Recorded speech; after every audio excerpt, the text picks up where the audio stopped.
উপদেশ, যারা পটলের ঝাংলি দেন, পটল ছাড়েন, তারা পটলের ঝাংলি যখন বেশি হয়ে যাবে তখন এইরকম পটলের গাছগুলি কেটে দিবে। কেটে দিয়ে এরকম একটা করে গাছ বের করবে, করে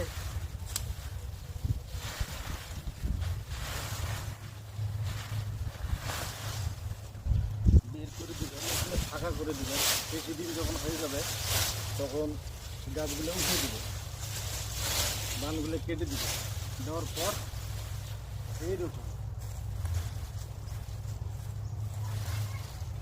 এইরকম গাছ রাখবেন। যাদের পুরো নতুন গাছ হয়ে গেছে তারা এরকম গাছ